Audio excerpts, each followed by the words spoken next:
Sarah and Emily were inseparable since childhood. They were the best of friends, and their bond was admired by everyone who knew them. They shared everything, from their deepest secrets to their dreams for the future. Sarah, 24, was the more outgoing and adventurous one, while Emily, 23, was quieter and more introspective. Together, they balanced each other perfectly.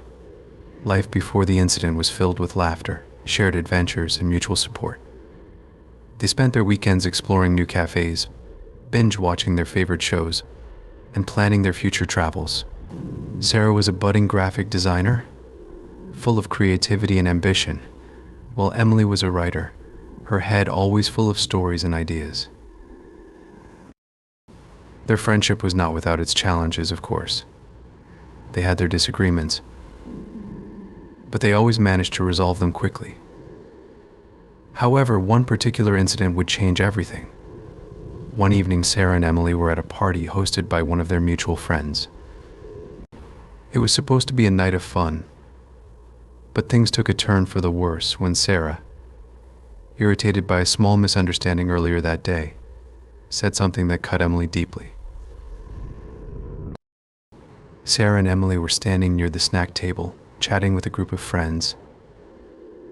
The conversation shifted to their recent work projects, and Sarah, feeling a bit competitive and still holding on to her earlier frustration, made a cutting remark. "You know, Emily," Sarah said, trying to keep her tone light, but failing to hide the edge in her voice. "Sometimes I think you take on too much at work, because you're trying to prove something. Maybe you should just accept that some people are naturally better at handling stress." Emily blinked, taken aback by the unexpected jab. "What do you mean by that, Sarah?" she asked, her voice soft, but with a noticeable tremor. Sarah shrugged, still not fully grasping the impact of her words. "I just mean you always seem so frazzled. Maybe it's time to admit that not everyone can handle the pressure like some of us can." Emily's face flushed with a mix of embarrassment and anger. "That's not fair, Sarah. You know how hard I work. Just because I handle things differently doesn't mean I'm any less capable." The tension in the air was palpable, and their friends began to drift away, sensing the brewing conflict. Sarah crossed her arms, her irritation growing. "I'm just saying, Emily, maybe if you didn't stress so much, you'd get better results." Emily's eyes welled up with tears, but she held her ground. "I can't believe you'd say that to me. I thought you understood how much this job means to me, how hard I've worked to get where I am." Sarah rolled her eyes, regretting her words, but too stubborn to apologize. "Whatever, Emily. Maybe you just need to toughen up a bit." Emily turned away, unable to hold back her tears any longer. She quickly left the party, leaving Sarah standing alone, her own emotions a mix of regret and residual anger. The next day, Emily couldn't stop replaying the conversation in her mind. The words echoed painfully, and her anger began to bubble up. She couldn't believe Sarah, her best friend, had said something so hurtful. Determined to make Sarah understand the pain she caused, Emily devised a plan. Emily knew Sarah was coming over later that evening. She stood in her bathroom, staring at the bottle of hair remover cream. Her heart pounded as she unscrewed the cap and carefully poured it into Sarah's shampoo bottle.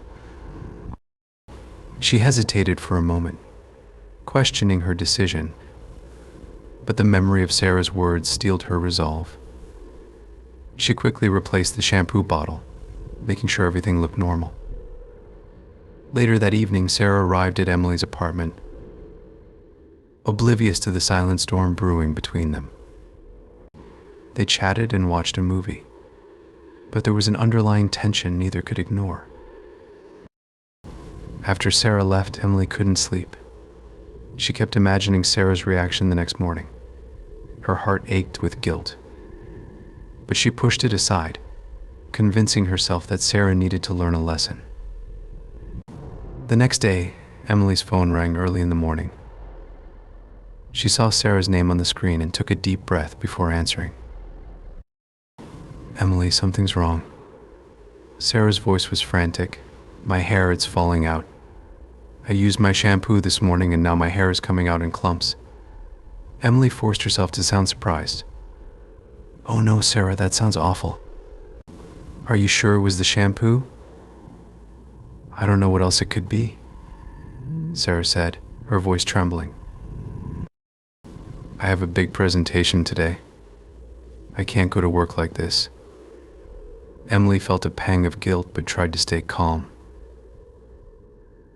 "Maybe you should see a doctor or a hair specialist. They might be able to help." Sarah ended the call, leaving Emily to grapple with her conflicting emotions. She wanted to rush to Sarah's side and help, but she knew she had crossed a line. Over the next few days, Sarah became increasingly withdrawn.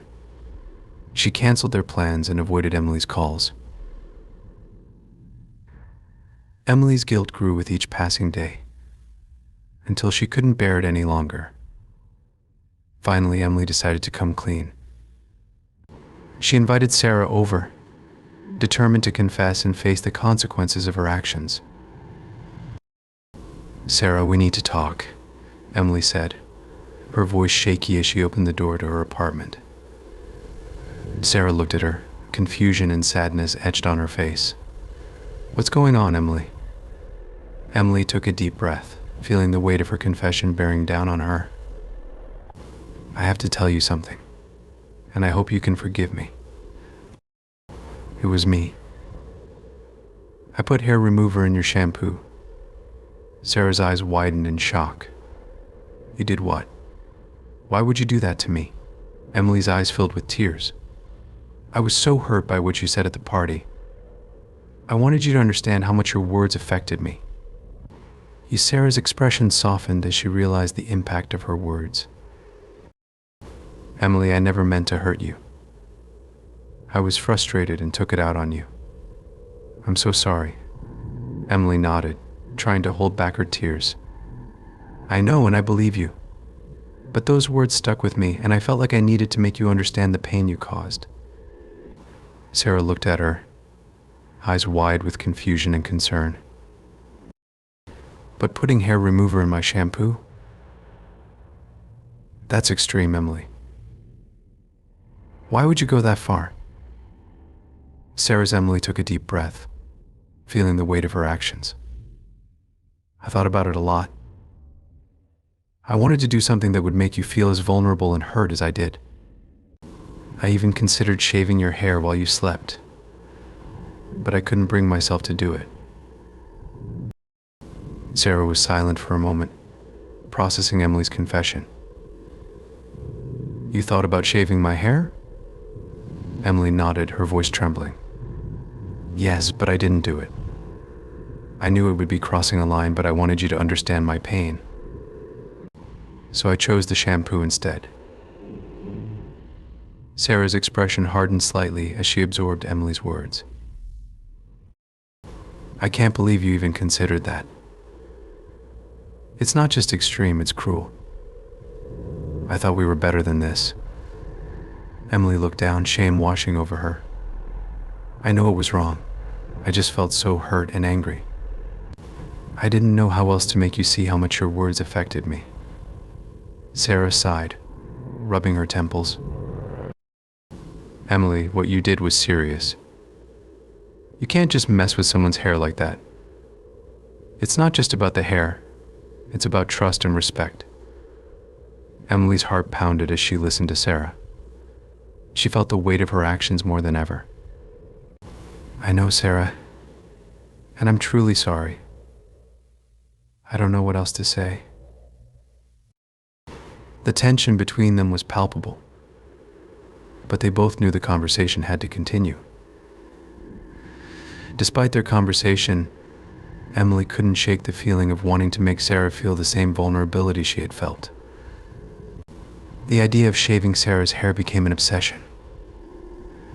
Emily began to plan meticulously, wanting to ensure that if she did it, Sarah would not see it coming. Emily knew Sarah always took a nap after their weekend yoga class. She decided this would be the perfect time to execute her plan. She purchased a set of electric clippers and tested them out on her own hair to ensure they worked smoothly. Her guilt was overshadowed by a twisted sense of satisfaction as she prepared. Saturday arrived, and Emily went to Sarah's apartment for their usual yoga session. They chatted amiably, but Emily's heart was racing, knowing what she was about to do. After their session, Sarah, as expected, decided to take a nap. "Do you mind if I stay for a bit? I could use some rest too," Emily asked.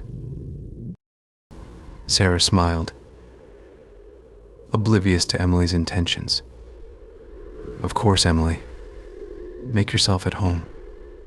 As Sarah dozed off, Emily waited until she was sure Sarah was in a deep sleep. She retrieved the clippers from her bag and approached Sarah cautiously. Her hands trembled as she turned on the clippers, the sound filling the silent room. She hesitated for a moment, staring at Sarah's peaceful face. But the memory of Sarah's hurtful words pushed her forward. Emily gently placed Sarah's head in a position that would allow her to start shaving from the back. She began to carefully run the clippers through Sarah's hair, watching as chunks of hair fell to the floor. The process took longer than she expected. She was meticulous, ensuring that every strand was shaved off. When she was done, she looked at Sarah's bald head, a mix of satisfaction and guilt flooding her emotions. Sarah stirred, waking up slowly. She reached up to rub her head and froze as she felt the smooth skin instead of her usual hair. Her eyes flew open, and she looked at Emily in horror. "What did you do?" Sarah's voice was filled with shock and disbelief. Emily stepped back, the clippers still in her hand. "I'm sorry, Sarah. I just wanted you to understand how much you hurt me." Sarah's hands trembled as she touched her bald head. "Emily, this is beyond words. You shaved my head while I was sleeping. How could you do this to me?" Emily's eyes filled with tears. "I was so angry, Sarah. I felt like I needed to make you feel as vulnerable as I did." Sarah stood up, her face a mix of fury and betrayal. "Get out, Emily. I can't even look at you right now." Emily grabbed her things and left, her heart heavy with regret. She knew she had gone too far, and that it would take a miracle to salvage their friendship. Once upon a time, in a bustling city, a young woman found herself in a dire situation. At just 24 years old, she had made a reckless decision that would alter the course of her life. She had gambled away $5,000, her entire savings, in a bet she was convinced she couldn't lose. However, luck was not on her side, and she lost everything. With no money left, she was desperate to find a way to recover her losses. Despairing over her predicament, she wandered the streets, her mind racing for a solution. She came across a dimly lit underground casino, the kind of place where fortunes were made and lost in the blink of an eye. Determined to get her money back, she walked inside. As she entered, she was greeted by the sound of shuffling cards and the soft murmur of gamblers engrossed in their games. She took a deep breath and approached a table where a game of poker was in full swing. She had no money left to place a bet, but she had something else. Her long, flowing hair, which she had always considered her best feature. "Do you have anything to bet?" the dealer asked, eyeing her skeptically. "I have my hair," she replied, her voice steady despite the fear gnawing at her insides. "I'll bet my hair." The dealer raised an eyebrow, but then nodded. "All right, if that's what you want, but remember, if you lose, you'll have to shave your head right here," he said. She was shocked, her heart pounding in her chest. She felt a pang of jealousy toward the others who still had their money, but she was determined to win back what she had lost. despite the regret gnawing at her insides. "What do you mean?" "Shave my head?" she asked, her voice trembling slightly. The dealer's expression softened a bit, but his tone remained firm. "If you lose, you'll have to shave your head, and we'll record a video of it." She swallowed hard, considering the gravity of the situation. Her long, beautiful hair was her pride and joy, but she felt she had no choice. "All right, I'll do it," she agreed, trying to keep her voice steady. As the game progressed, the tension in the room grew palpable. She played cautiously, her hands trembling as she placed her cards. She won a few rounds, and her confidence began to build. But just as she thought she might actually pull it off, her luck took a drastic turn for the worse. In the final round, she was dealt a terrible hand. She glanced at the dealer, her heart sinking. She tried to bluff, but it was no use. Her opponent, a seasoned gambler, saw right through her. "You sure you want to do this?" the dealer asked, giving her one last chance to back out. She couldn't believe she lost. She wanted to cry and scream, but it didn't work. Her voice was caught in her throat as she looked at the cards in her hand, the losing hand that had sealed her fate. Her heart pounded in her chest, her palms sweaty. She had bet everything on this desperate gamble, and now she had nothing left. The dealer started laughing, a cruel sound that echoed in the room. "We will shave your hair," he said, his eyes gleaming with amusement. "You will shave your hair in front of me, and we will film you." She swallowed hard, feeling the weight of her decision bearing down on her. "Do you really have to film it?" she asked, her voice shaking. The dealer nodded, still grinning. "Those were the terms. It's all part of the deal. Now, let's get started." A barber's chair was brought in, and she was led to it, her legs feeling like jelly. She sat down, the reality of her situation sinking in. The other gamblers watched with a mix of pity and curiosity. As the barber prepared his tools, she felt a lump form in her throat. "I can't believe this is happening," she whispered to herself. "Well, believe it," the dealer said, standing nearby with a camera. "This is what happens when you gamble and lose." He handed her the clippers, the cold metal sending a shiver down her spine. "Here," he said, his grin widening. Her hands shook as she took the clippers, the reality of the situation sinking in even deeper. "You want me to cut my own hair?" she asked, her voice barely above a whisper. "That's right," the dealer said, still recording. "It's part of the deal. Now get started." She looked around the room, seeing the pity in some eyes and the indifference in others. Her heart was pounding, and she felt a lump in her throat. She knew she had no choice. Taking a deep breath, she brought the clippers to her head. The sound of the clippers buzzing filled the room, and she felt the first strands of her hair fall away. Tears welled up in her eyes, but she forced them back, determined not to give him the satisfaction of seeing her cry. "You're doing great," the dealer said mockingly. "Keep going." She glared at him, her anger boiling beneath the surface. "You're enjoying this, aren't you?" she said, her voice shaking with a mix of fury and humiliation. "It's just business," the dealer replied with a shrug. "You knew the risks when you made the bet." She continued to shave her head, each pass of the clippers making her feel more exposed and vulnerable. As more hair fell to the floor, she felt a strange sense of detachment, as if she was watching someone else go through this ordeal. "You know," she said, trying to keep her voice steady, "this doesn't make you a better person. It just shows how cruel you can be." The dealer laughed.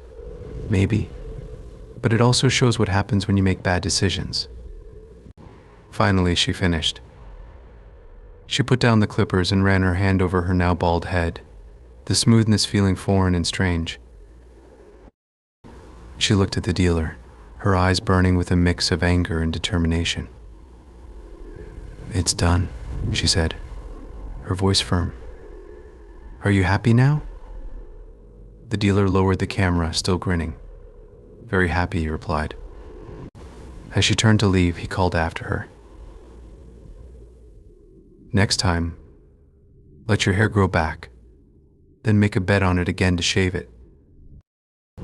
He started laughing, the sound echoing in the room. She felt a surge of anger and humiliation, but kept walking, determined not to give him the satisfaction of a response. She quickly exited the casino, the cool night air hitting her bare scalp. She walked briskly, each step taking her further away from the scene of her humiliation. Her mind was a whirlwind of emotions, anger, regret, determination. By the time she reached her small apartment, she was exhausted, both physically and emotionally. She locked the door behind her and leaned against it, letting out a deep sigh. Meanwhile, back at the casino, the dealer was elated. He picked up the fallen locks of her hair and made a phone call. "Hey, I've got something valuable for you," he said into the phone. "How much will you give me for a bundle of long, beautiful hair?" He listened for a moment, and then grinned. $500. Great, I'll bring it over right away. After sealing the deal for the hair, he turned his attention to the videotape. He knew there was a market for such humiliating footage. He made another call. "I've got a fresh recording. Real raw, real humiliating. How much will you pay for it?" He nodded, satisfied with the response. 2,000. Excellent. Consider it sold. The dealer laughed as he hung up the phone, counting the money he had just made. "This is too easy," he said to himself, thoroughly pleased with the night's profits. The next morning, she woke up with a renewed sense of determination. She decided to take control of her life, starting with finding a new job. She spent hours updating her resume, writing cover letters, and applying for positions. Despite the daunting task ahead, she felt a glimmer of hope. She knew it wouldn't be easy, but she was ready to face the challenge head-on. A week later, she received a call for an interview at a local marketing firm. She dressed in her best outfit, covering her bald head with a stylish scarf. During the interview, she spoke confidently about her skills and experiences, trying to ignore the curious glances at her head. When the interviewer asked about her hair, she smiled and said, "I decided to make a fresh start. It's a reminder of the changes I'm making in my life." The interviewer frowned slightly. "You're lying. You cut your hair in the casino. You're gambling." She was taken aback, her heart skipping a beat. "What? No, that's not true." He cut her off, his tone stern. "We don't hire gamblers." She felt a wave of panic and humiliation. "Please let me explain.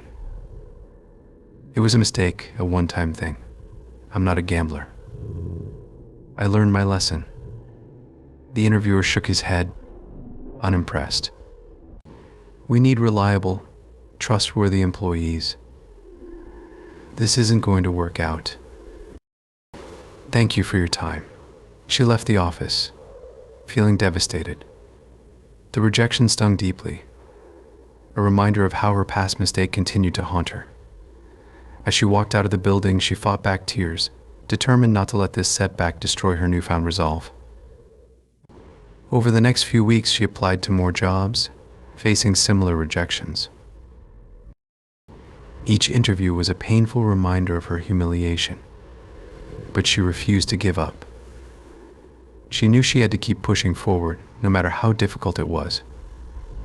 One day, she received a call from a small startup company looking for a marketing assistant. The interviewer, a woman named Emily, seemed kind and understanding. "We'd like to bring you in for an interview," Emily said. "Are you available tomorrow morning?" "Yes, absolutely," she replied, feeling a spark of hope. The next morning, she arrived at the startup's modest office. Emily greeted her with a warm smile and led her to a small conference room. "Thank you for coming in," Emily said. "We appreciate your interest in the position." "Thank you for considering me," she replied, taking a seat. Emily glanced at her resume. "I see you have a lot of experience in marketing. Can you tell me more about your previous roles?" She spoke confidently about her past jobs, highlighting her accomplishments and skills. Emily listened attentively, nodding occasionally. "Your experience is impressive," Emily said. "But I have to ask, why did you decide to shave your head?" She took a deep breath, deciding to be honest. "I made a mistake. I gambled and lost. Shaving my head was part of the consequence. It was a difficult lesson, but it taught me a lot about myself and what I want for my life." Emily studied her for a moment before speaking. "Everyone makes mistakes. What's important is how we learn from them and move forward." She felt a surge of gratitude. "Thank you. I'm committed to moving forward and improving myself." Before Kylie became a renowned streamer with thousands of followers, her life was quite different. Growing up in a small town, Kylie always had a passion for video games, beauty, and fashion. Her long, knee-length brunette hair was a distinctive feature that set her apart and became a part of her identity. Despite her interests, Kylie lived a relatively quiet and ordinary life. She worked as a makeup artist at a local salon, where she honed her skills and developed a keen eye for aesthetics. At 24 years old, Kylie decided to merge her passions into something bigger. Inspired by the growing trend of online streaming, she created her channel, initially focusing on makeup tutorials and hair care tips. Her unique combination of beauty advice and gaming content quickly caught the attention of viewers. Kylie's engaging personality, coupled with her talent and creativity, helped her stand out in a saturated market. One evening, she decided to host a special stream with one of her close streaming friends, Joanna, who at 26 years old also had long, beautiful hair, but hers only reached her waist. The stream began with a flurry of excitement as Kylie introduced Joanna to her audience. The two friends chatted and laughed, playing with each other's hair and experimenting with makeup. The atmosphere was lighthearted and fun, with their camaraderie clearly evident. "I think we should spice things up a bit," Kylie suggested, a mischievous glint in her eye. "What do you have in mind?" Joanna asked, raising an eyebrow. "A gaming 1v1, Kylie proposed. Loser has to do a punishment chosen by the chat." The chat exploded with enthusiasm at the idea, and the two friends eagerly agreed.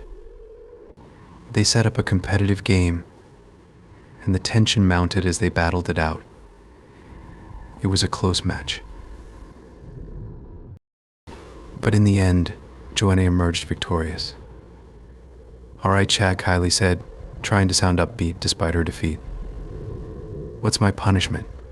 The chat filled with suggestions, but one quickly gained overwhelming support. "A head shave stream." Kylie's eyes widened as she read the chat, a mix of shock and disbelief washing over her. "Oh wow," Kylie murmured, glancing at Joanna, who looked equally stunned. "I guess it's settled then."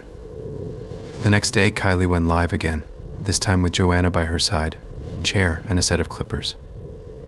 Kylie's followers could sense her nerves as she took a deep breath, preparing herself for what was about to happen. Are you sure about this? Joanna asked gently, placing a comforting hand on Kylie's shoulder. I have to do it, Kylie replied, her voice trembling slightly. But I'm so scared.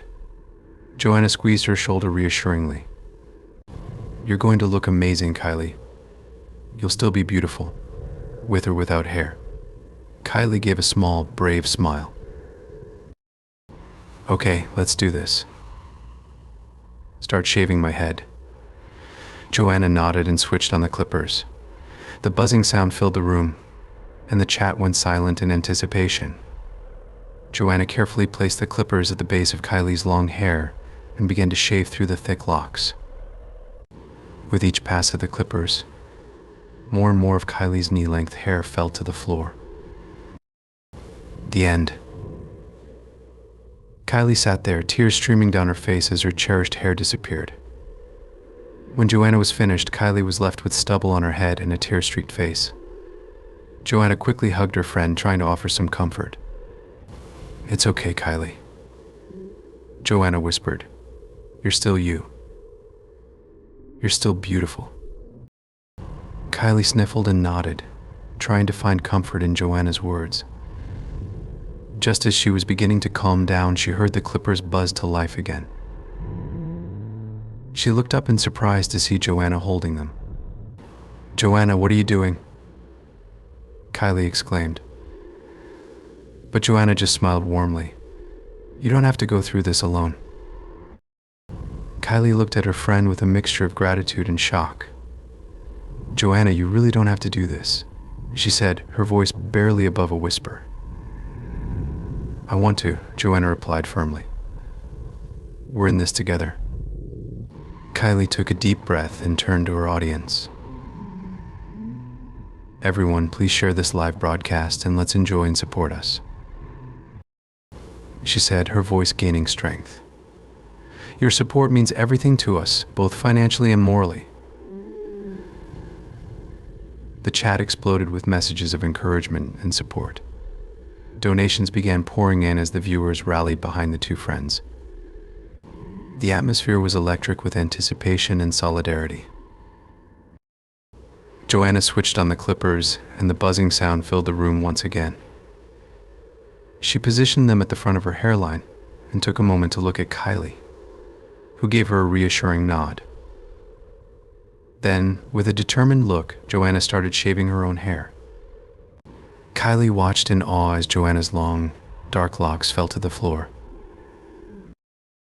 The chat was a mix of shock, admiration, and praise for Joanna's bold move.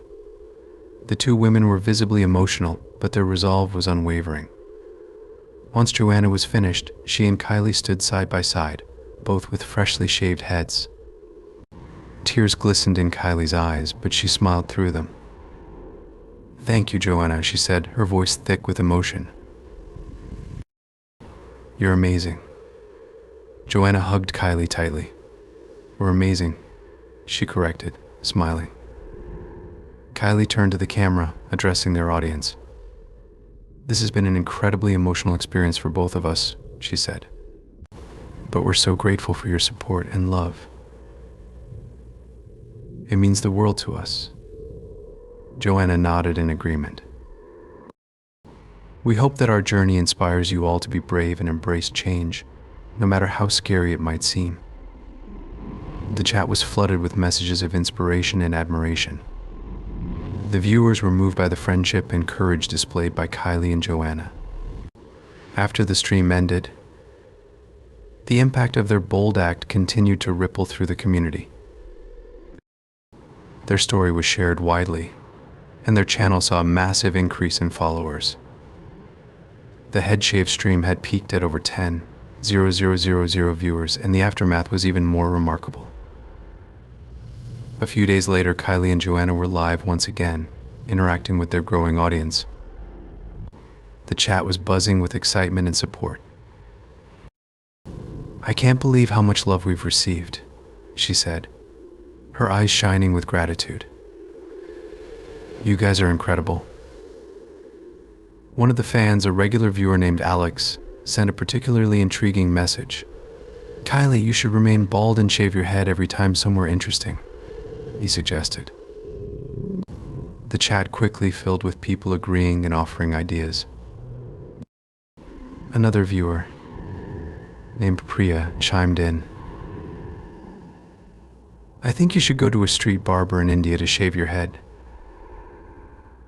I'll even book a plane ticket for you, she wrote, followed by an emoji of a plane and scissors. Kylie read the messages aloud, laughing in disbelief. Wow, you guys are really something else, she said, shaking her head. A street barber in India. That's pretty wild. Joanna, sitting next to her, grinned. That sounds like an adventure, Kylie. Are you up for it? Before Kylie could respond, a notification popped up. Priya had sent 500 with a message. Here's to make it happen. Book the trip and show us the journey. Kylie stared at the screen, her mouth slightly open in surprise. Oh my God, Priya, you really did that. This is unbelievable. The chat erupted in applause and excitement. Messages of support and encouragement flooded in, urging Kylie to take on the challenge. I don't know what to say, she said, visibly moved. You guys are incredible. Thank you so much, Priya. This means a lot. Joanna nudged her playfully. Looks like you've got a trip to plan, Kylie. I guess I do, she said, laughing. All right, everyone. It looks like we're going to India. The following weeks were a whirlwind of planning and anticipation. Kylie kept her audience updated through vlogs and social media posts, sharing her preparations for the trip. The excitement was palpable as the day of her departure approached. Hey everyone, she said in one of her vlogs. I can't believe this is really happening. I'm off to India to get my head shaved by a street barber. Thanks to your incredible support, make sure to share this beautiful story and press the like button. What do you think, my friends? Leave your thoughts on the channel. The comments were filled with encouragement and excitement. You're so brave, Kylie. One fan wrote, can't wait to see the video. Safe travels. Another commented. As the day of her departure arrived, she filmed her journey from the airport, documenting every step for her viewers. Here we go, she said, boarding the plane. This is going to be an adventure of a lifetime. Emily, a 19-year-old girl with very long and thick hair, had always felt like an outsider in her own home. Her stepfather, Robert, never missed an opportunity to show his disdain for her. She could never understand why, but the hostility was clear in every cold glance and harsh word he directed her way. One evening, while Emily was in her room, Robert decided to spy on her. His suspicion was piqued when he noticed her behaving more secretively lately. As he listened at her door, he heard her talking to someone on the phone.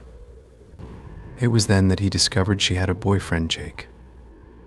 Emily's heart sank as she ended the call and turned to see Robert standing in her doorway, a menacing look on his face. Who were you talking to? Robert demanded. Just a friend, Emily said quietly, trying to keep her voice steady. Don't lie to me, Robert growled. I know you have a boyfriend. Give me the phone, Robert ordered, extending his hand toward her. No, you're not my father, Emily replied, holding the phone close to her chest.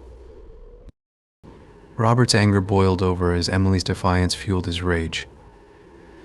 He grabbed her arm roughly and dragged her to the chair in her room, his grip painfully tight. Emily struggled, but his strength overpowered her. Sit down, Robert ordered, shoving her into the chair. Please don't, Emily pleaded, tears streaming down her face. You don't have to do this. Give me the phone, Robert demanded, extending his hand. No, you're not my father, Emily replied, clutching the phone tightly. Maybe this will teach you to listen to me, Robert said coldly. I'll shave your head bald so you'll respect me. I'm your father. Robert turned on the clippers, the harsh buzz filling the room. Without hesitation, he began shaving Emily's head, her long, thick hair falling to the floor in clumps. Stop. Please, Emily cried, her voice breaking. Why are you doing this? To make you respect me. Robert responded harshly. I'm your father and you'll do as I say. Emily sobbed, feeling utterly humiliated and powerless. As Robert continued to shave her head, he showed no sign of stopping until every last strand of her hair was gone. Her scalp was left smooth and bare. Look at you now, Robert sneered, tossing the clippers aside. Now you'll respect me. Over the next few weeks, Robert repeated this torment 3 more times. Each time he made sure Emily's head was shaved smooth. Her humiliation became a regular spectacle for him. One evening, after the 4th head shaving, Robert decided to take his control a step further. He threw an old maid's gown at her. Put this on, Robert ordered. Why? Emily asked, her voice trembling, staring at the worn fabric in her hands. From now on, you're going to serve me around the house, Robert said, his eyes cold. And remember, you don't speak to me unless spoken to. Understand? Emily nodded, her spirit broken. Yes, Emily said softly. If you ever talk back to me again, you'll regret it, Robert warned, his voice dripping with menace. Emily nodded, her spirit broken. Yes, Emily said softly. Days turned into weeks, and Emily's life became a series of humiliations and servitude. She performed her chores in silence, the old maid's gown a constant reminder of her stepfather's control. But despite the outward compliance, a spark of hope remained in Emily's heart, her secret relationship with Jake. One evening after another exhausting day, Emily found a moment to call Jake. She waited until Robert was asleep before sneaking into her room and dialing his number. Emily whispered, tears welling in her eyes. I can't do this anymore. Emily, 19 years old, Jake said, his voice filled with concern. What's happened? Tell me everything. Emily took a deep breath and recounted the torment she had endured, from the head shavings to the forced servitude. This is beyond terrible, Jake said, anger evident in his voice. We need to take action. But how? Emily asked, desperation creeping into her voice. My sister Laura is a lawyer, Jake explained. She can help us. We'll build a case against Robert and make sure he faces justice. The next day, Emily met with Jake and his sister Laura at a discreet location. Laura listened intently as Emily recounted her experiences, documenting every detail. We have enough to take this to court, Laura said confidently. Robert's actions are not only abusive but criminal. He will face justice for what he's done to you. Thank you, Emily said, her voice trembling. I just want to be free. You will be, Laura assured her. We'll make sure of it. The court date was set, and Emily found herself standing before a judge, flanked by Jake and Laura. Robert sat across the room, his expression a mixture of anger and defiance. These are serious allegations, the judge said, looking at Robert. Do you have anything to say in your defense? Robert glared at Emily, then at the judge. She's lying, he spat. She's always been a troublemaker. That's not true, Emily exclaimed, her voice strong and clear. You've tormented me for years, and now it's time for you to face the consequences. Laura presented the evidence. Photos of Emily's shaved head, testimonies from neighbors who had witnessed Robert's abusive behavior, and Emily's own heartfelt account of her suffering. The judge reviewed the evidence carefully. After what felt like an eternity, he delivered his verdict. Robert, you are hereby sentenced to 5 years in prison for the abuse and torment inflicted upon Emily. The judge declared. Justice will be served. Emily felt a wave of relief wash over her as Robert was led away in handcuffs. She turned to Jake, who hugged her tightly. You're free now, Jake said softly. We can start a new life together. Emily and Jake got married in a small, intimate ceremony surrounded by friends and loved ones. Over the next 5 years, Emily healed and grew stronger. She took self-defense classes and became proficient in martial arts, determined never to be a victim again. Their life was peaceful and filled with happiness. Emily found fulfillment in her studies and hobbies, and she and Jake built a loving home together. 5 years had passed since Robert was sent to prison, and the nightmare seemed like a distant memory. However, one evening, Emily received a call that sent chills down her spine. Robert had been released from prison. She tried to stay calm, but her past haunted her. A few nights later, as Emily was returning home from her martial arts class, Robert emerged from the shadows and grabbed her, dragging her into an alley. He forced her into a chair he had set up, surrounded by tools he had brought with him. You thought you could get away from me? Robert sneered, brandishing a razor. I'm going to make you pay. He forced her to the ground and shaved her head smooth once again, leaving her completely bald. Clumps of her shaved hair lay scattered on the floor, on the table, and on the cloak he had thrown over her. As he finished, he yelled at her, his voice filled with rage. You're still mine to control, Robert shouted, his eyes wild with fury. You think you're safe now? You're not. Emily, though momentarily shaken, remembered her training. She stood up, her eyes fierce and determined. You don't control me anymore, Emily, 24 years old, said, her voice strong. Robert didn't anticipate her response.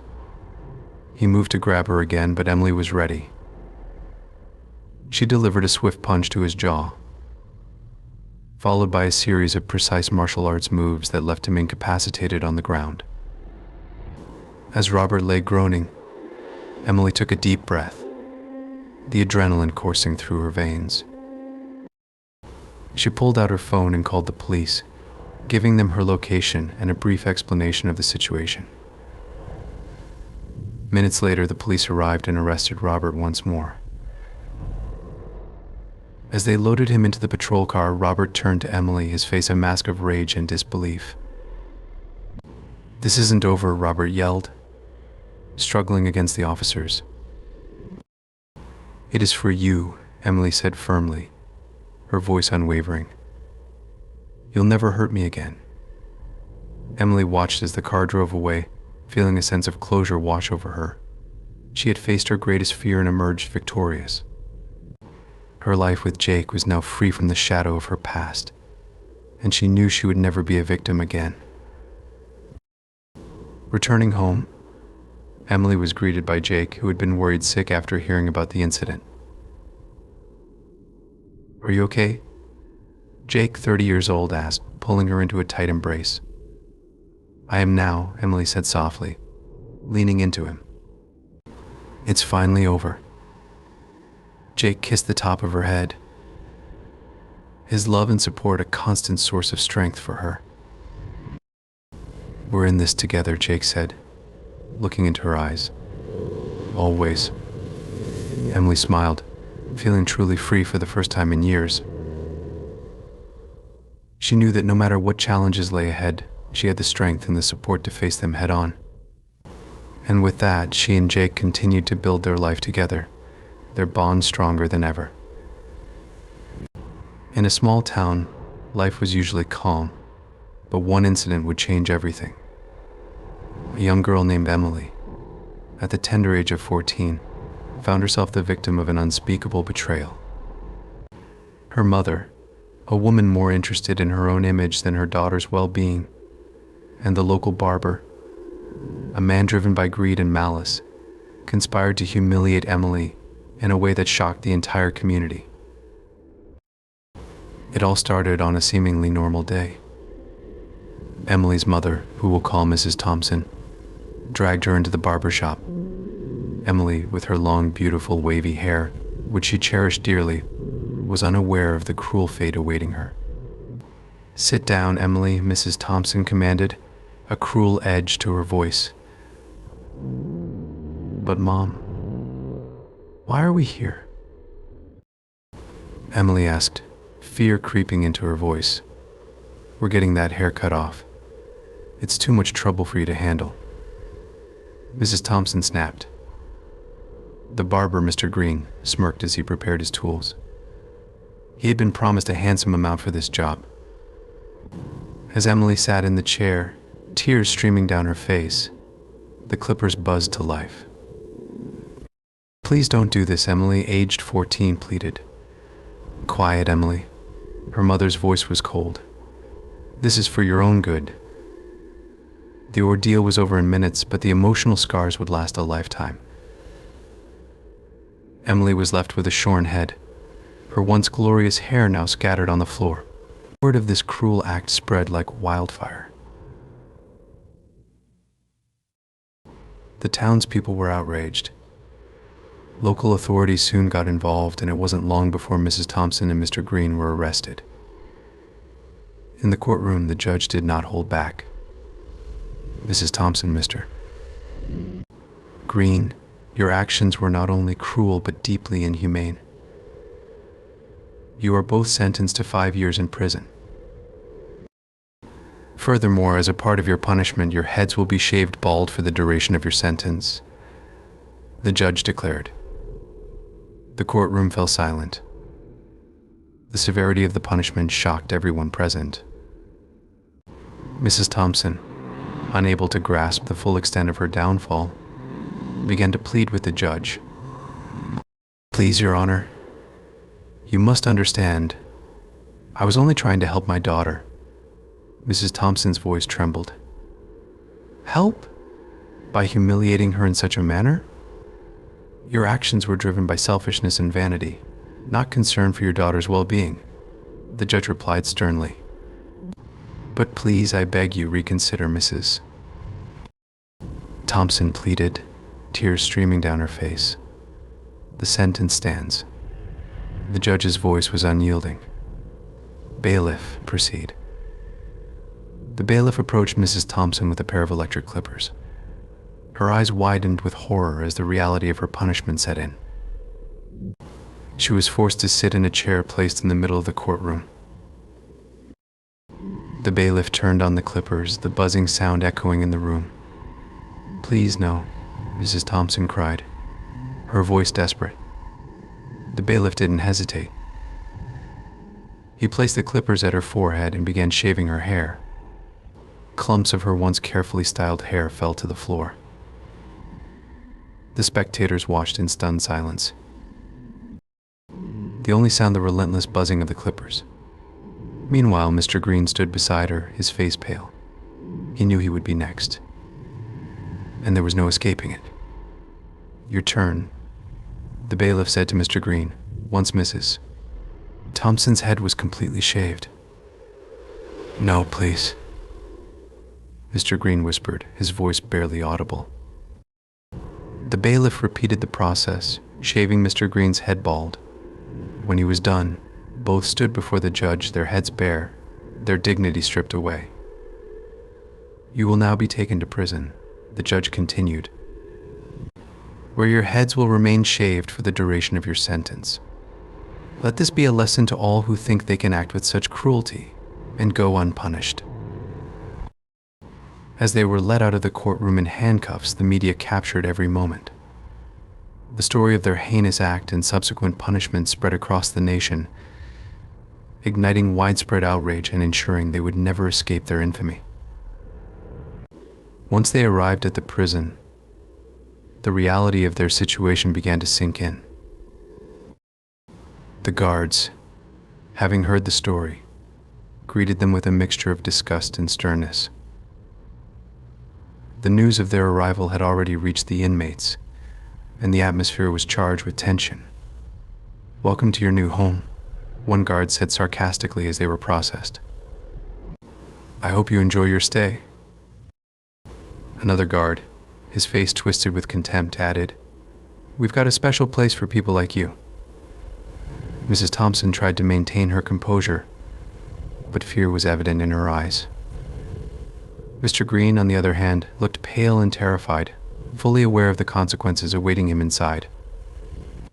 As they were led to their cells, the whispers and murmurs of the other prisoners filled the corridors.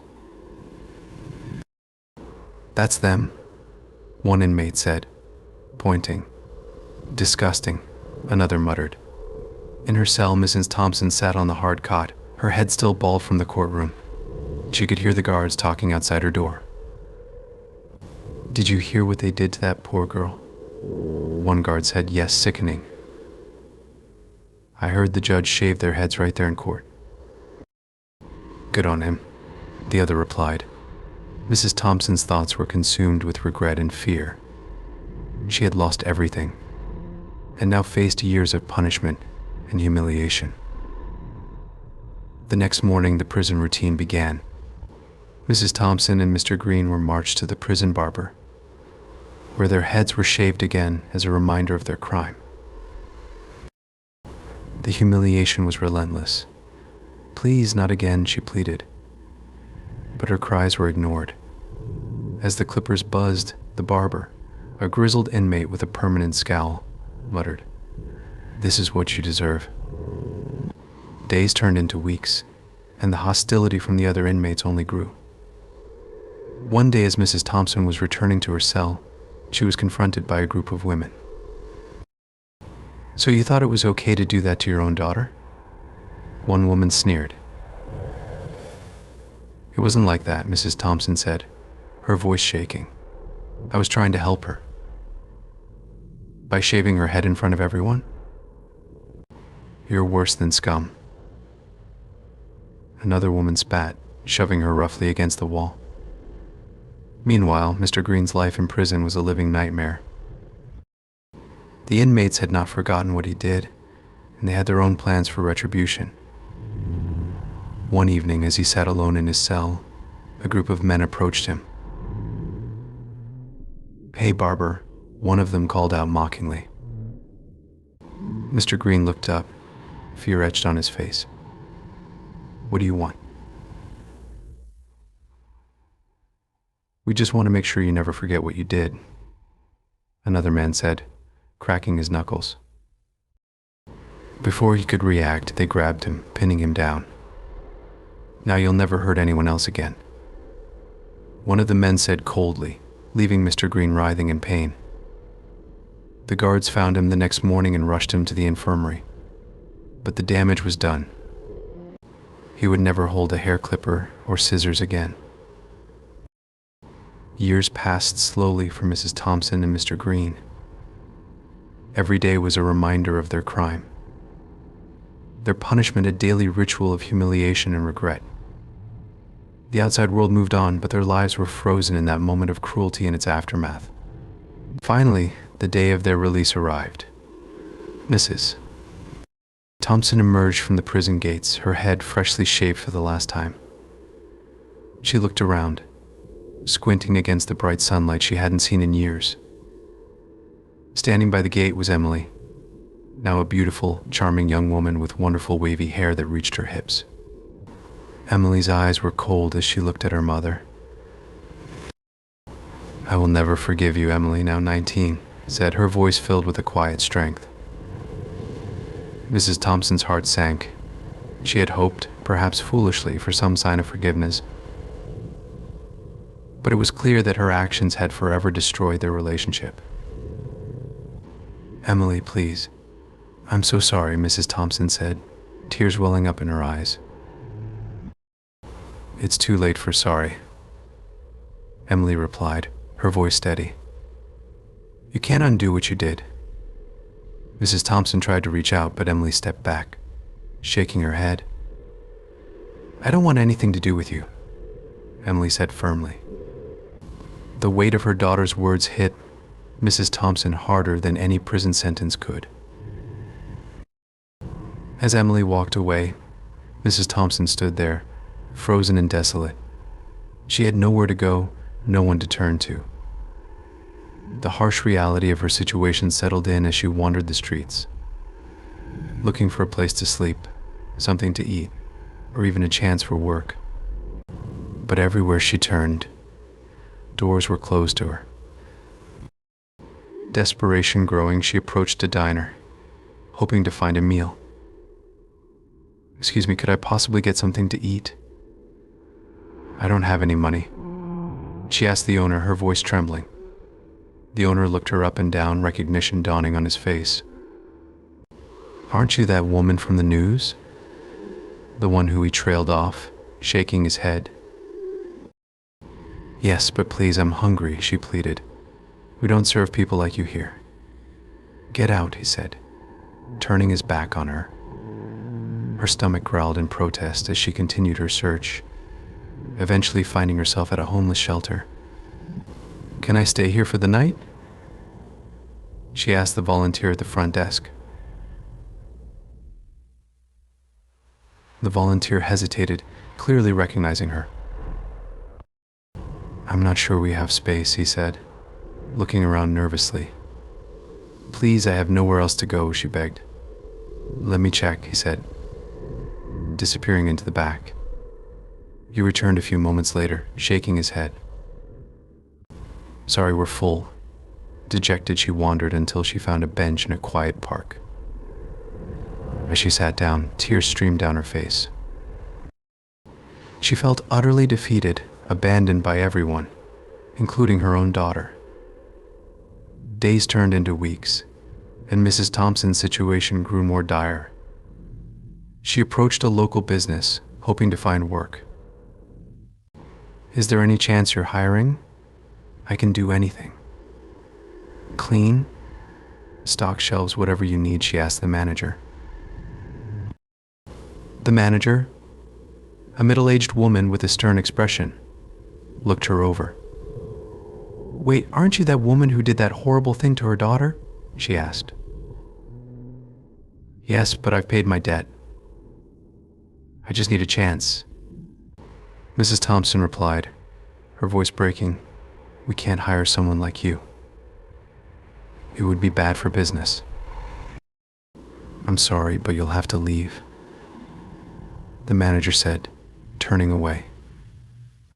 Once upon a time, in a quaint little house nestled at the edge of a bustling town, lived two best friends, Emma and Sophia. Both were 23 years old, and they had known each other since childhood. One of the things they were famously known for was their long, luscious hair, which cascaded down to their butts. The silky locks were the envy of many, and they took pride in their long hair, spending hours caring for it. One sunny afternoon, as they lounged in their cozy living room, Emma, who had been contemplating a big change, decided to share her thoughts with Sophia. "Sophia, I've been thinking about cutting my hair short," Emma said, her voice a mix of excitement and apprehension. Sophia's eyes widened in surprise. "What? Why would you want to do that?" she asked, reaching out to play with a strand of her own hair. "Our long hair is kind of our thing." Emma smiled, understanding her friend's hesitation. "I know, but I feel like I need a change. I've always wondered what it would be like to have a chin-length bob. It's so stylish and fresh." Sophia bit her lip, clearly torn. "I don't know. I love our long hair. It's so unique and beautiful." Emma took a deep breath, deciding to try a different approach. "How about this? If you agree to cut our hair into bobs, I'll treat us to a spa day. We can get facials, massages, the works." Sophia hesitated for a moment, imagining the luxurious spa day. That does sound tempting, she said slowly. All right, let's do it. But just a chin-length bob, nothing shorter. Emma grinned and hugged Sophia. Deal. The next day, armed with a pair of sharp scissors and a mirror, the girls gathered in the bathroom. Emma went first. Sophia carefully combed through Emma's long hair, taking one last moment to appreciate its length before snipping off a substantial chunk. The hair fell to the floor, and with each cut, Emma's hair transformed into a sheep bob that framed her face beautifully. When it was Sophia's turn, she sat nervously in the chair. Emma was meticulous, ensuring the cut was even and stylish. As Sophia looked at her reflection, she couldn't help but smile. The bob suited her, and she felt lighter and more vibrant. You look amazing, Sophia, Emma exclaimed. What do you think? Sophia turned her head from side to side, admiring the new style. I actually love it, she admitted. It's so freeing. Days turned into weeks, and Sophia found herself enjoying her new hairstyle more than she had anticipated. One evening, as they were watching a movie, she turned to Emma with a mischievous glint in her eye. Emma, I have a crazy idea, Sophia said, her voice filled with excitement. Emma raised an eyebrow. Oh, what's that? Sophia took a deep breath. I think I want to shave my head. Emma's jaw dropped. Shave your head? Are you serious? Sophia nodded eagerly. Yes, I've been thinking about it a lot. This bob feels so good, but I want to go even further. I want to know what it's like to have no hair at all. Emma looked at her friend, considering the idea. Wow, that's a big step. Are you sure? Sophia nodded again. Yes, I'm sure. But I need your help. Will you do it with me? Emma hesitated, but the excitement in Sophia's eyes was infectious. All right, she said finally. Let's do it. The following weekend, they gathered once more in the bathroom, this time with an electric razor. They took turns, shaving each other's heads with careful precision. As the last strands of hair fell away, they looked at each other, feeling a mix of exhilaration and nervousness. Are you ready for this? She asked, holding the clippers in her hand. Absolutely, let's do it, Sophia replied with determination. As the clippers buzzed to life, the room filled with a hum. Sophia took a deep breath as she felt the first pass of the razor against her scalp. This is going to be such a huge change, Sophia said, her voice vibrating slightly from the clippers. Emma smiled as she guided the clippers with steady hands. You're so brave, Sophia. I've got you. Sophia closed her eyes, feeling the vibration and hearing the soft hum as Emma carefully shaved away her hair. Strands fell to the floor, collecting in a dark halo around the chair. You're doing great, Emma said reassuringly. We're almost done with this side. Sophia peeked one eye open to glance at the mirror. Wow, I can't believe it's really happening. Emma switched off the clippers for a moment, pausing to brush away some loose hairs. It looks amazing so far. Are you ready for the other side? Sophia nodded. Let's finish it.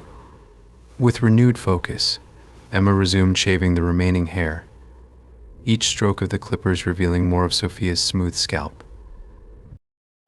When the last lock fell away, Emma turned off the clippers and stepped back. There you go, Emma said softly. It's done.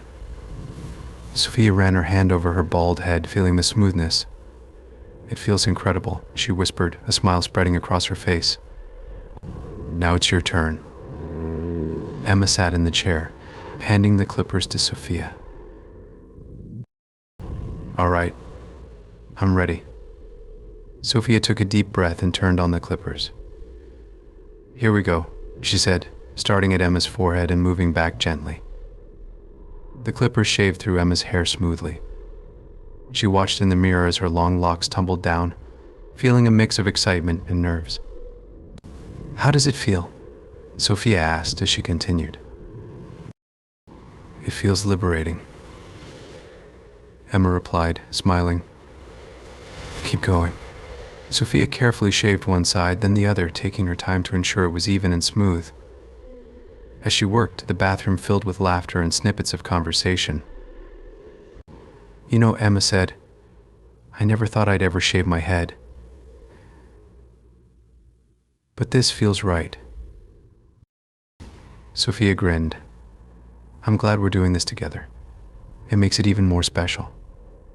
Finally, the last bit of Emma's hair was gone. Sophia turned off the clippers and brushed away the loose strands. "They're all done." Emma ran her hands over her own bald head, marveling at the sensation. "We look so different," she said, turning to Sophia with a wide smile. "But I love it." Sophia hugged Emma tightly. "Me too. This was such a great idea." The next few days were filled with compliments and questions from friends and coworkers. The girls shared their experience with enthusiasm, inspiring others with their boldness. One evening, as they were lounging in the living room, Sophia had another thought. "You know, Emma, I've been thinking about going one step further." Emma raised an eyebrow. "Oh, what's on your mind?" Sophia hesitated for a moment, then took a deep breath. "I think I want to shave off my eyebrows too." "What do you think?" Emma considered the idea. "It's definitely bold." "Are you sure you want to do it?" Sophia nodded. "Yeah, I'm sure. It feels like the final step in this whole transformation." Emma smiled. "All right. If you're sure, then let's do it." The following day, they gathered in the bathroom again, this time with a small razor and some shaving cream. Emma went first, applying the cream carefully to her eyebrows. "Okay, here goes nothing," Emma said, her voice steady as she picked up the razor. Sophia watched closely. "Just go slow and steady." "You've got this." Emma carefully shaved off one eyebrow, then the other, revealing smooth skin beneath. She looked at her reflection, a mix of surprise and satisfaction on her face. "Wow, that's different." Sophia smiled. "You look amazing." "My turn?" Emma nodded and handed over the razor. "Go for it." Sophia followed the same process, applying the shaving cream and then carefully removing her eyebrows. When she was finished, they both stood in front of the mirror, admiring their completely transformed looks. "We look so unique," Sophia said, touching her smooth brow. "I love it."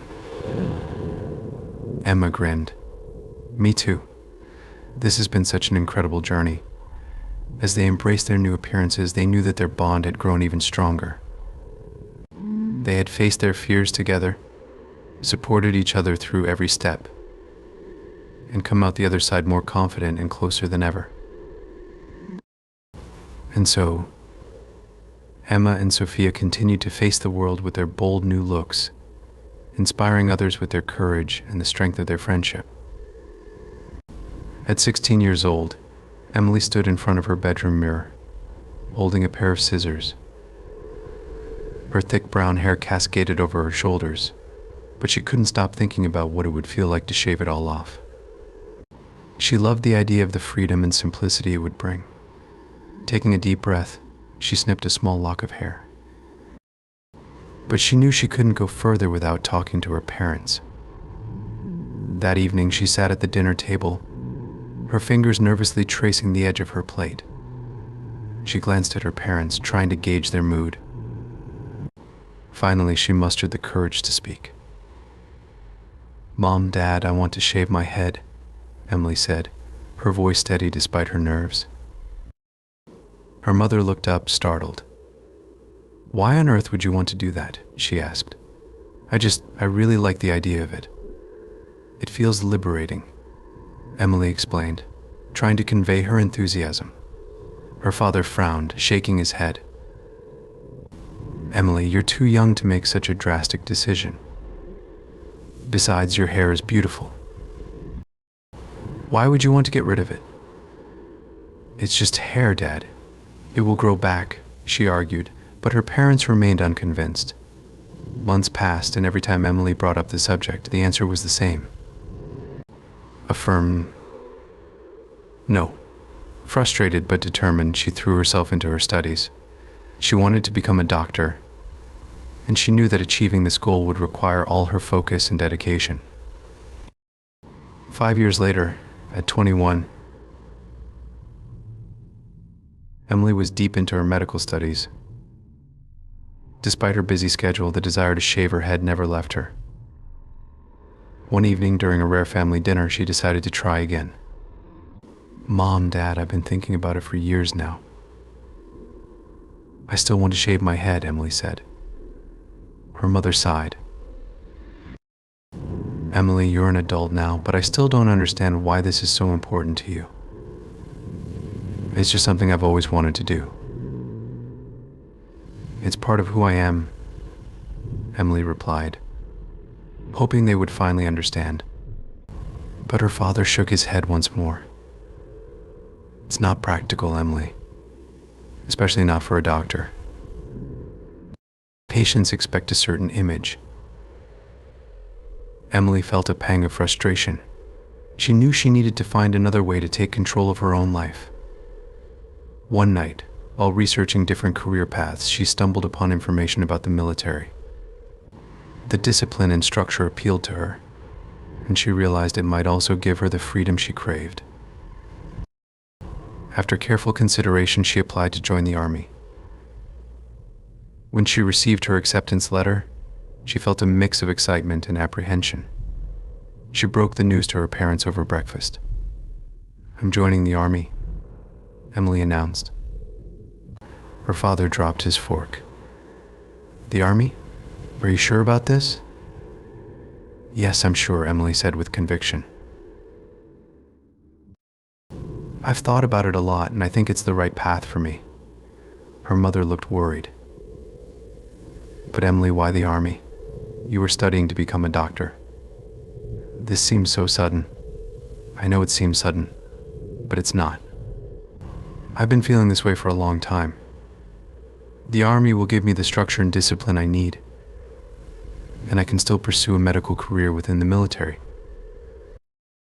It's the best of both worlds," Emily explained. "But it's dangerous," her father argued. "Why take such a risk?" "Dad, being a doctor is also demanding and comes with its own risks. This is something I need to do for myself. I want to prove to myself that I can handle it," Emily replied. Her parents exchanged worried glances, but Emily continued. "I know you don't understand right now, but please trust me. This is something I need to do." Her mother sighed. "We just want what's best for you, Emily. We want you to be safe and happy, and I will be." "I promise," Emily said reassuringly. The days passed quickly, and before long, the promised day for Emily to leave for the Army arrived. Her parents drove her to the induction center. The car ride filled with a mixture of silence and sporadic conversation. As they arrived, her father turned to her. "Emily, I still don't fully understand why you're doing this, but I want you to know that we're proud of you. Just promise you'll stay safe." "I promise, Dad," Emily said, hugging him tightly. "I love you both so much." Her mother, holding back tears, hugged her next. "Be careful, Emily. We'll be thinking of you every day." "I will, Mom. I love you," Emily said, feeling a lump in her throat. She took a deep breath, steeling herself for what was to come. Emily walked into the induction center, her heart pounding with a mix of fear and excitement. She joined the line of new recruits. The official told them that everyone must shave their heads. And Emily saw girls crying who did not want to shave their heads. But Emily had a feeling of joy and enjoyment. She watched as one by one, the recruits stepped up to the barber's chair. "Everyone must shave their heads," the official announced sternly. "This is a mandatory part of your induction." As Emily waited her turn, she saw the anxiety and tears of some of the other recruits. She overheard snippets of their conversations. "I don't want to do this," one girl whispered to her friend. "It's just hair, it'll grow back," the friend replied, though she didn't sound convinced herself. Emily, however, felt a thrill of anticipation. This was something she had wanted for so long, and now it was finally happening. When her turn came, she stepped up to the chair with a confident smile. The barber looked at her and said, "Ready?" "Absolutely," Emily replied with a grin. The clippers buzzed to life, and as they made the first pass over her head, she felt a wave of exhilaration. Hair fell to the floor in clumps, and with each pass, she felt lighter, freer. When it was over, she looked at herself in the mirror, running a hand over her smooth scalp.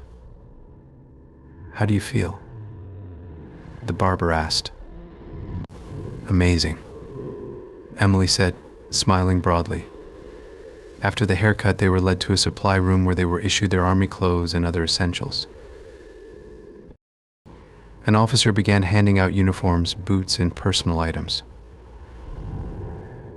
"Here are your fatigues," the officer said, handing Emily a neatly folded set of camouflage clothing.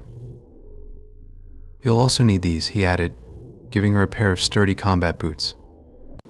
Emily took the items and moved down the line, where another officer handed her a duffel bag, a canteen, and various other supplies. "Make sure you keep track of all your gear," the officer instructed. "You'll be responsible for everything issued to you." "Got it," Emily said, nodding. Next, they were shown to the barracks. Emily found her assigned bunk, a simple bed with a small locker at the foot. She stowed her gear and sat on the bed, feeling a mix of exhaustion and excitement. Her bunkmate, Sarah, who had also shaved her head, sat down next to her. "Hey, I'm Sarah," she said, extending a hand. "Emily," she replied, shaking Sarah's hand. "Nice to meet you. How are you feeling about all this?" Sarah asked, gesturing to the room and their new surroundings. "I love it," Emily said. "I've wanted to shave my head for years, and now I finally got to do it. Plus, the structure and discipline here are exactly what I need." Sarah nodded. "It's definitely a big change, but I think it's going to be good for us." As they settled in, a drill sergeant entered the barracks. "Listen up, recruits. My name is Sergeant Davis, and I'll be your drill sergeant. You follow my orders and we'll get along just fine." "Understood?" "Yes, Sergeant." The recruits shouted in unison. "Good. Now lights out at 2100 hours. I expect everyone up and ready at 0500 sharp. No exceptions. Dismissed." As the sergeant left, Emily and Sarah exchanged glances. "This is it," Sarah said with a small smile. "The real deal." "Yep," Emily agreed. "Let's get some rest." Over the next few weeks, Emily threw herself into her training. She faced physical challenges she had never imagined, but each obstacle only made her more determined. The early mornings, the grueling workouts, the intense drills. All of it made her feel more alive than she ever had before. One evening, after a particularly tough day, Emily sat with Sarah and a few other recruits in the mess hall. They were all tired but in high spirits. "Emily, you were amazing today during the obstacle course." One of the recruits, Jake, said, "You really crushed it." "Thanks, Jake," Emily replied, grinning. "I just kept pushing myself." "It feels great to see the progress." "You're an inspiration to us all," Sarah added. "You never give up, and it shows." As the months went by, Emily's parents saw the positive changes in her during their phone calls. Here they heard the pride and fulfillment in her voice and began to understand her decision more deeply. "Emily, I have to admit, I was worried when you first told us about joining the army," her father said during one call. "But hearing how happy you are, I think you made the right choice." "Thanks, Dad. That means a lot to me," Emily said, smiling. "I miss you guys, but I'm really happy here." "We miss you too, sweetheart," her mother added, "but we can hear how much this means to you. We're proud of you." "Thanks, Mom." "I love you both so much," Emily said, feeling a sense of warmth and gratitude. As Emily continued her training, she found joy and fulfillment in her new life. She excelled in her classes, gaining respect from her instructors and peers. Her confidence grew with each passing day, and she felt more and more at home in the military environment. One night, as she lay in her bunk, she thought back to the conversation with her parents and the journey that had led her here. She felt a deep sense of satisfaction and contentment, knowing she was exactly where she was meant to be. During the height of quarantine, with the world locked down and everyone confined to their homes, a woman with knee-length blonde hair found herself growing restless. Let's call her Sophie. Sophie, 28 years old, had always loved her long, flowing hair, but now it seemed more like a burden than a blessing. One evening, after yet another day of isolation, Sophie was video calling her friend Alex. "Alex, I can't stand my hair anymore. It's so heavy and hard to manage. I'm thinking about doing something drastic," Sophie said, twirling a long strand between her fingers. Alex raised an eyebrow. "What are you thinking, Sophie?" "I might just shave it all off," Sophie, 28, said with a mischievous smile. "Wow, that's bold." "Are you sure?" Alex replied, surprised but intrigued. "Why not?" "It's quarantine. Nobody's going to see me anyway." And Sophie laughed. "Plus, I think it could be fun. Maybe I'll even make some videos of it." Alex chuckled. "Go for it, Sophie. You could even post them online. You never know. Someone might pay to watch that." After the call ended, Sophie found herself more excited than ever. She quickly went online and ordered a set of clippers. A few days later, they arrived. Standing in front of her bathroom mirror, Sophie took a deep breath and picked up the clippers. "Here goes nothing," she said to herself. With a buzz, the clippers came to life. Sophie decided to start with a reverse mohawk, shaving a strip down the middle of her head. As she made the first pass, blonde locks fell to the floor. "Wow. This feels liberating," Sophie, 28, murmured to herself. She continued until a stark, bald strip ran from her forehead to the nape of her neck, flanked by long curtains of hair on either side. Over the next week, Sophie reveled in her new look, taking numerous photos and videos. She found a fetish site and decided to upload her journey there, titling her first video, "The Reverse Mohawk Adventure." To her surprise, the video quickly gained traction, and viewers started tipping her. Encouraged by the response, Sophie decided it was time for the next transformation. "All right, let's try something different," she said, looking at her reflection. She picked up the clippers again and began shaving the sides and back of her head, leaving only the long hair on top. a style known as a skullet.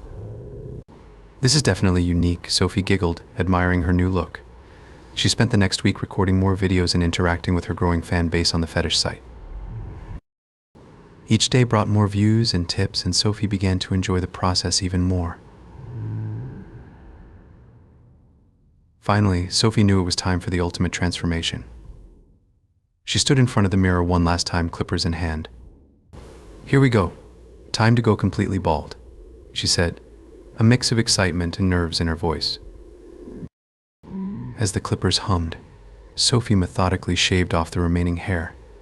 She watched as the last strands fell away, leaving her scalp smooth and bare. "It's done," Sophie, 28, whispered, running her hand over her bald head.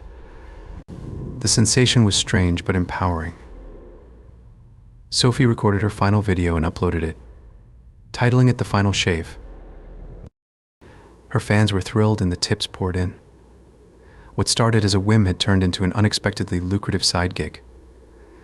Over the following months, Sophie continued to post updates, sharing her experiences and interacting with her fans.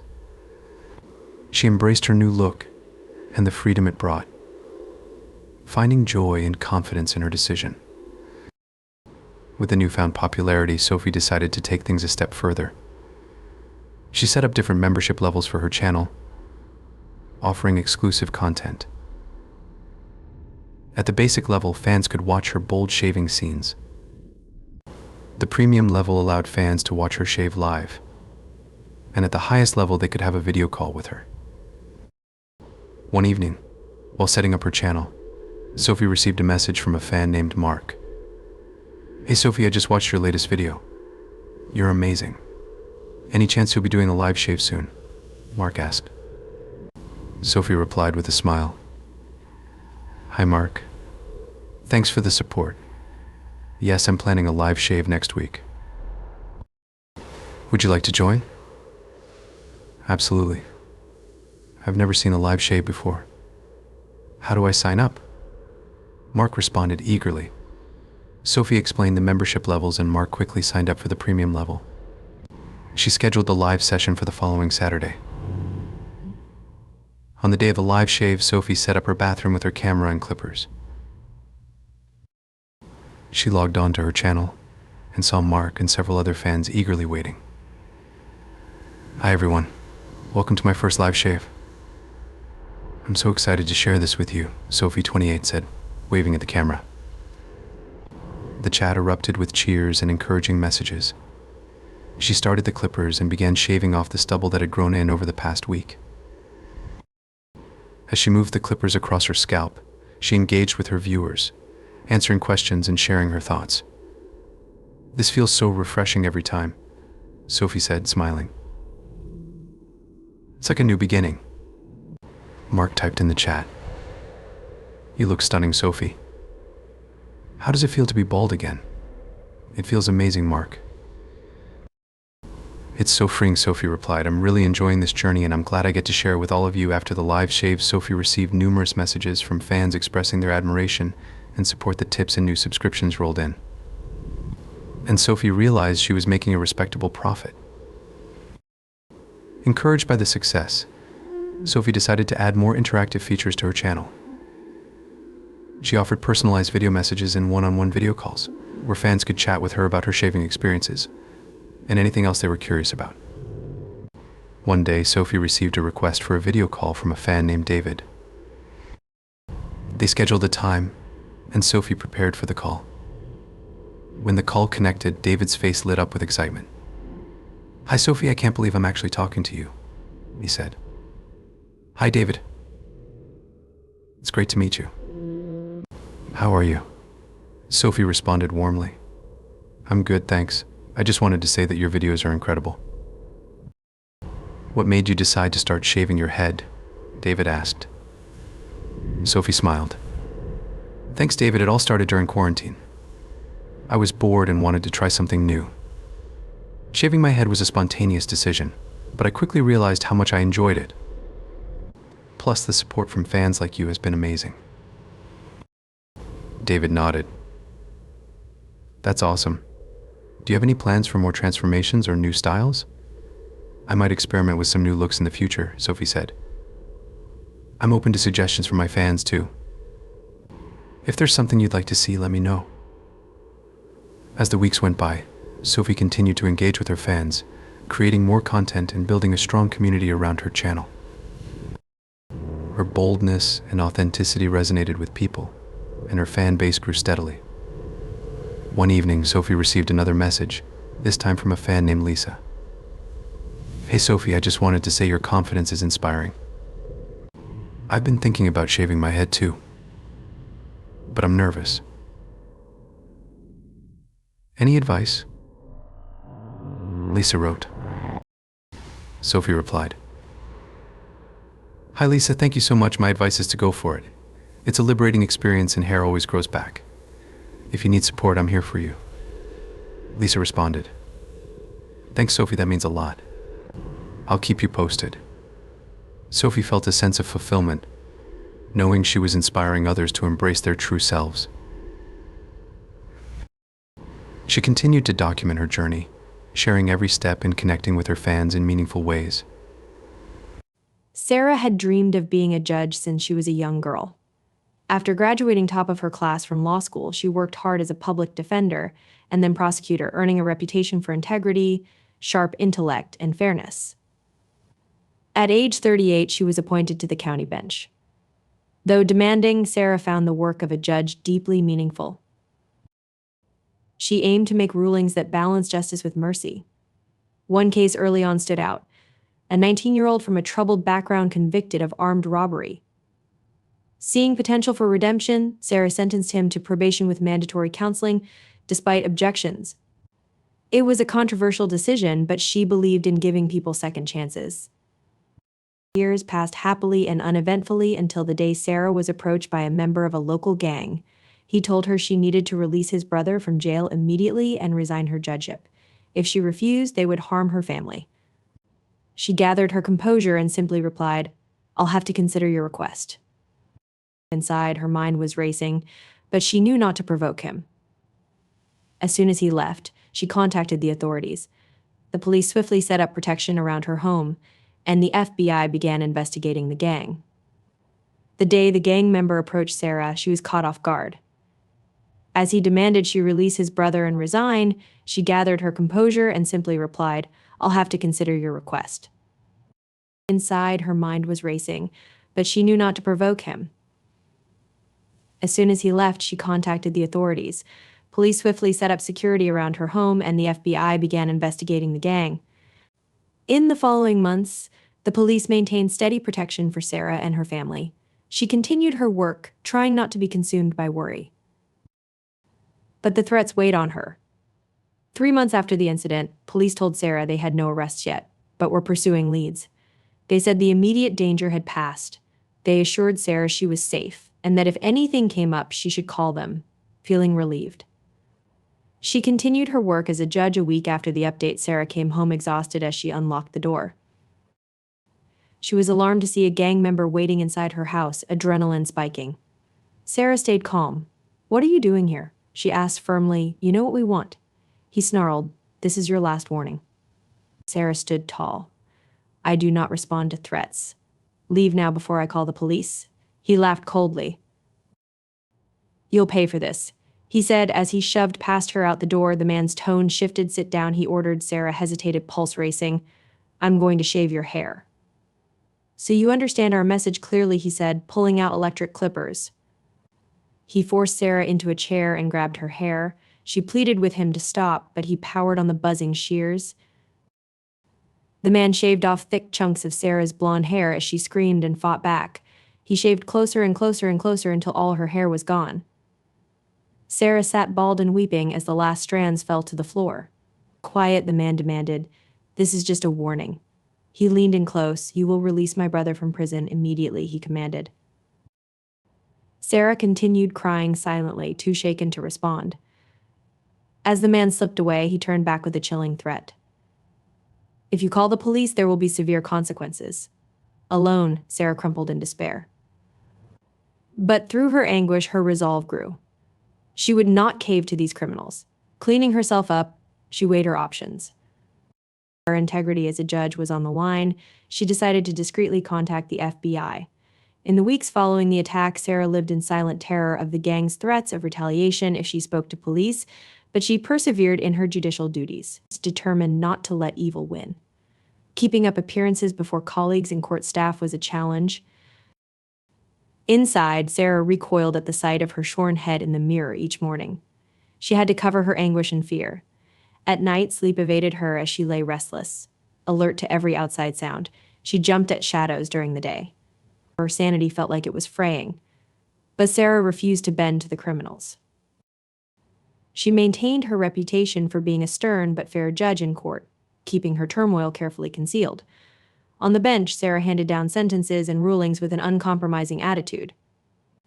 She was harsher than normal, which surprised some colleagues and attorneys, but it bolstered her fragile psyche. Meanwhile, the FBI was methodically building cases against the gang's leadership.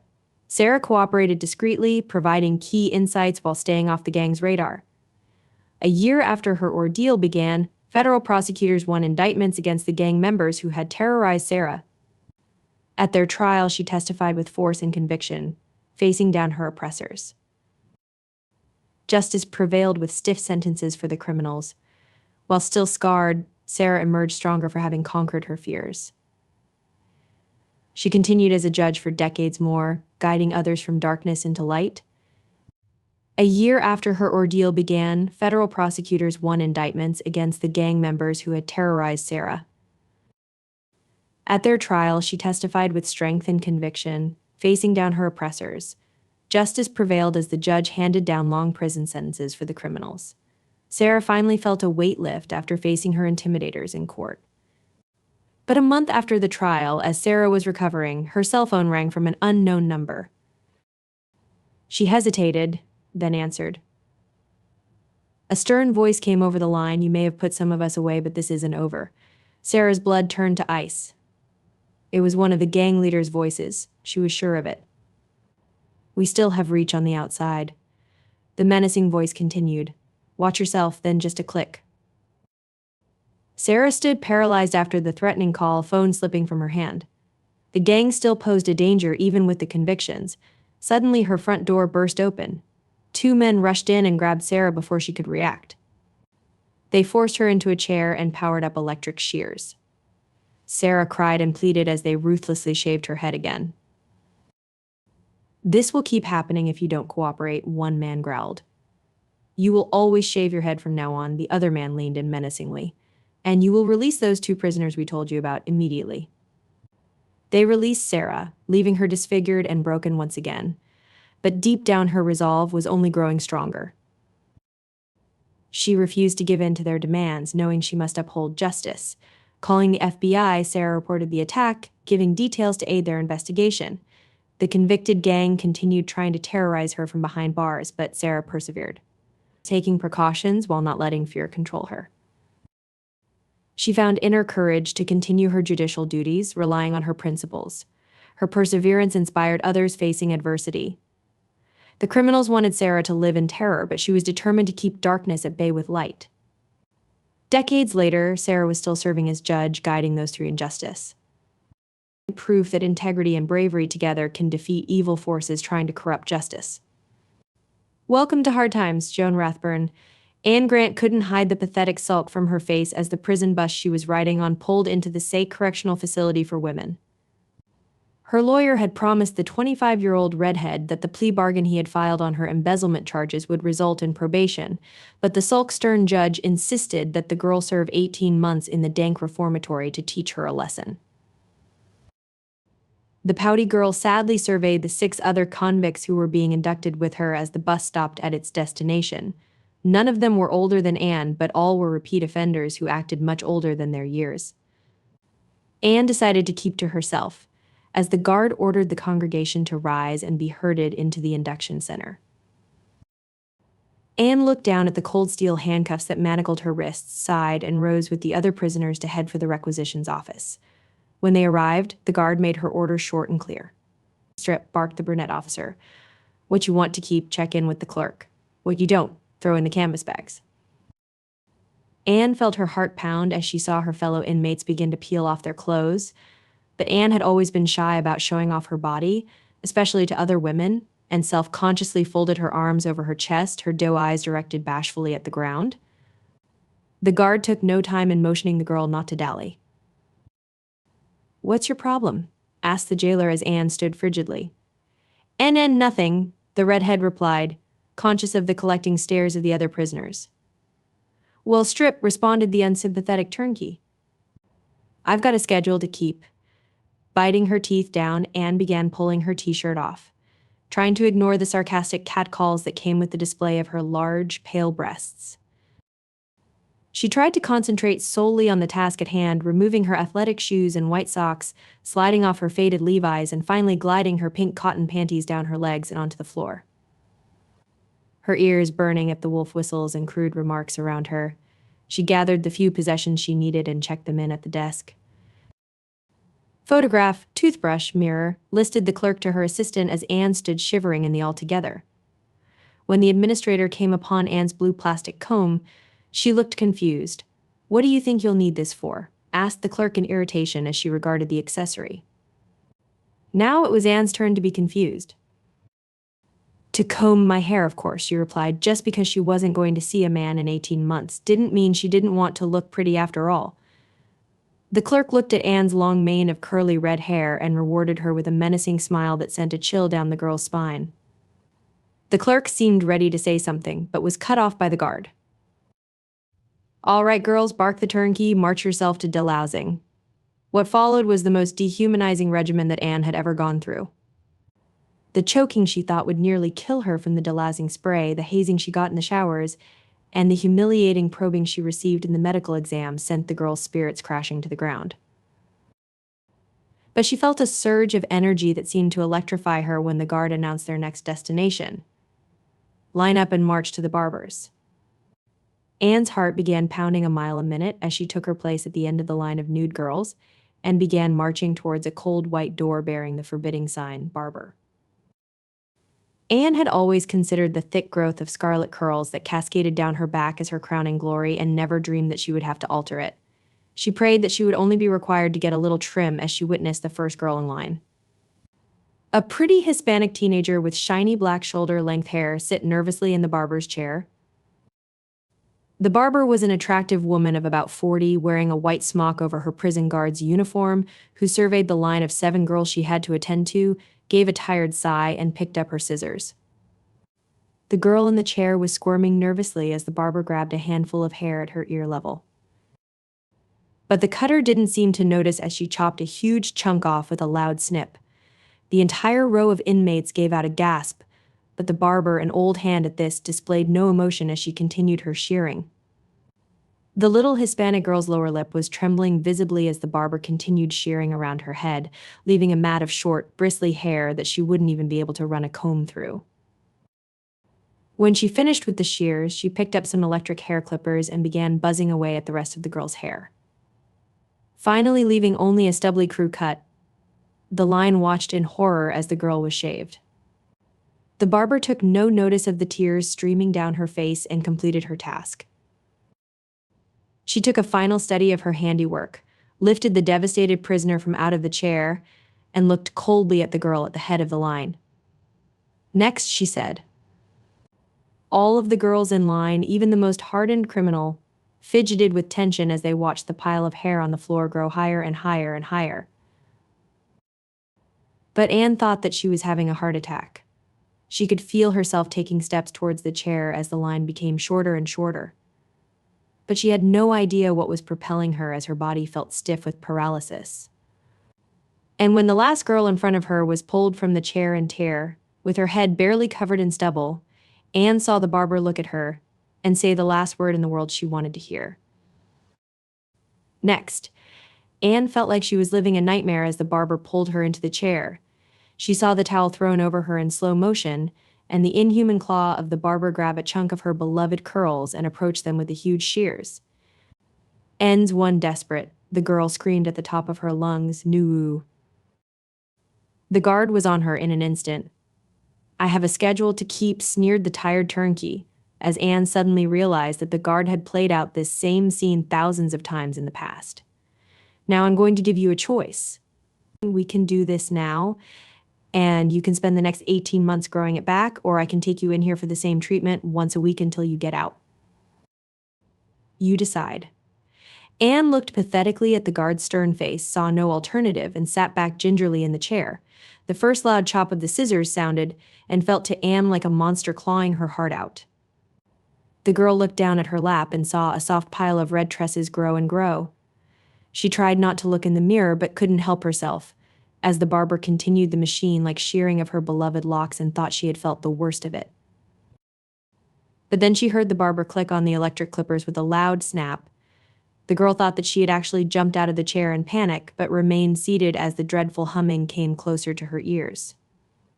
She felt the cruel claw of the blades make their way around her scalp, and in a mere few seconds they had defoliated her entire head. Anne opened her eyes and looked in the mirror. She almost didn't recognize herself. Her gorgeous oval-shaped head, which was covered with a stunning mane of crimson tresses only 5 minutes ago, now had the appearance of a raw egg. The girl's eyes grew wide at her new visage, and then she broke into hysterical crying.